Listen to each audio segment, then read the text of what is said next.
It is time to go through all the books that I read the month of August. I can't believe we are already in the month of September.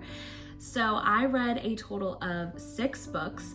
3 of them were audiobooks, 2 of them were on my Kindle, and I read 1 physical book. So let's dive into it. The first book that I read was Problematic Summer by Ali Hazelwood, and I rated this 3 stars. This story follows Maya and Connor, and there's a bit of an age gap. Maya has always had a crush on Connor. Connor is her brother's best friend, and her brother is getting married in Italy. It is a very atmospheric summer read. I honestly kind of forgot that there's technically an age gap between the 2 of them because they don't really talk about it too much. At least I don't remember them talking about it too much.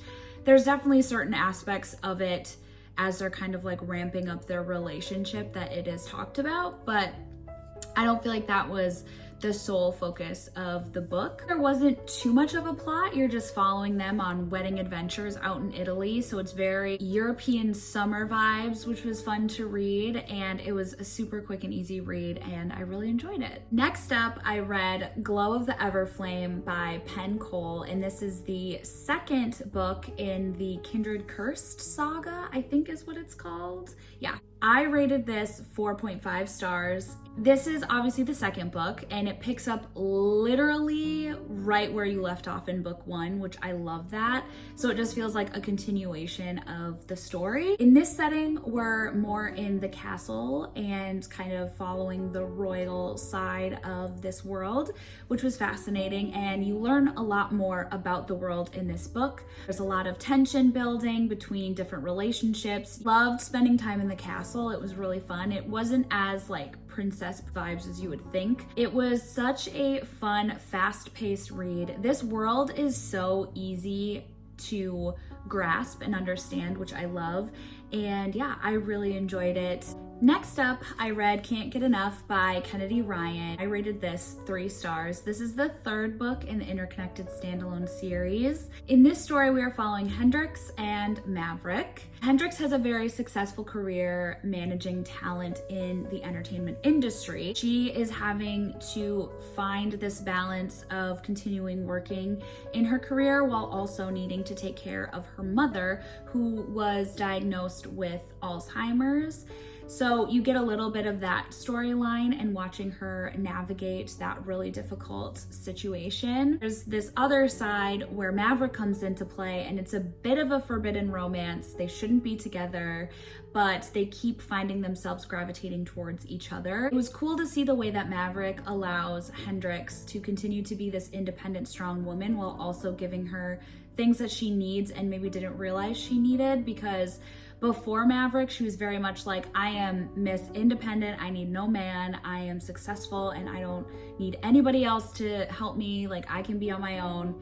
But Maverick kind of comes in and allows her to still have that agency while also supporting her in ways that she didn't know that she needed. This book, and Kennedy Ryan's books in general, they're pretty spicy books, and I feel like in this story especially, there was just a lot of kind of raunchy dialogue that I felt was kind of unnecessary. But aside from that, the theme of these 3 books is this theme of female friendships and having female friendships that you connect with later in life. Sometimes there's this pressure to have like a core group of girlfriends that you've had for decades upon decades upon decades. In this series, like they all meet each other, I think in their like 30s, 40s.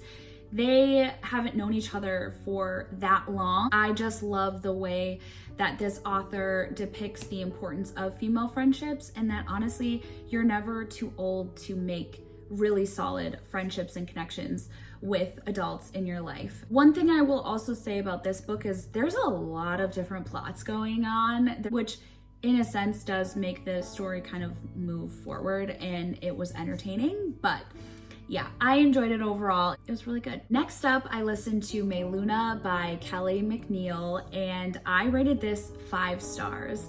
I immediately went and bought this book after I listened to it, and I honestly want to read the physical book now because I was so captivated by this story. I loved it so much. 25 years ago, our female main character dates the lead singer Carter in an up-and-coming band in the 90s. She was sort of this mystery girl who was the muse of this band's songs and part of their success. Nobody knew who she was, and her family didn't even know her involvement with this band. So fast forward 25 years later, now her children are finding out the story of her involvement with this band. This story is probably one of my favorites from this year so far. It is so tragic and heartbreaking and beautiful, and such an expression of passionate love. It was really fun because you're wondering why they aren't together, what happened, because you know that they weren't together. You're kind of trying to put the pieces together about their involvement and what had happened in their life and their story. I absolutely loved it. It was so good. Next up, I ended up listening to Daisy Jones and the Six by Taylor Jenkins Reid, and I ended up rating this 4 stars. This was in fact a reread for me.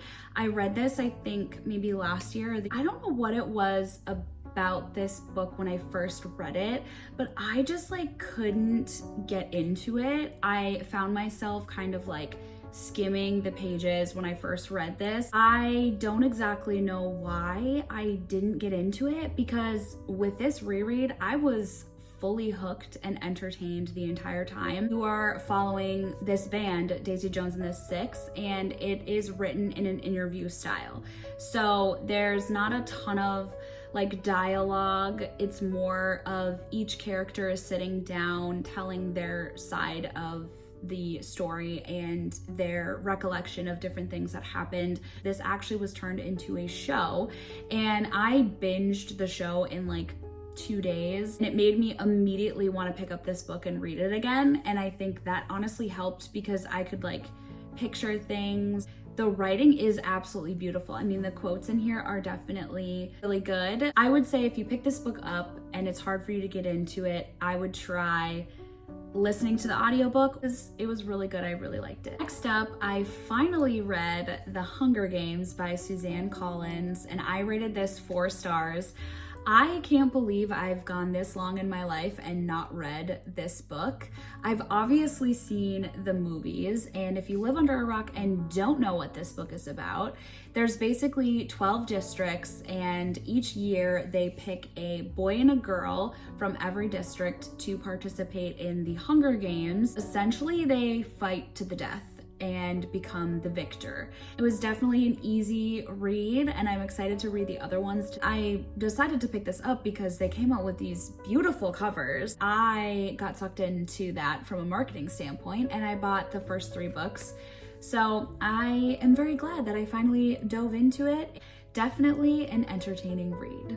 That is all the books that I read the month of August. I feel like I kind of struggled to get through a lot of my reading this last month, and I don't really know what that's about, but I'm very excited for fall and the cozy vibes. I cannot wait to buckle down and read some really cheesy, fun fall books. Thanks so much for listening to me talk a little bit about the books that I read.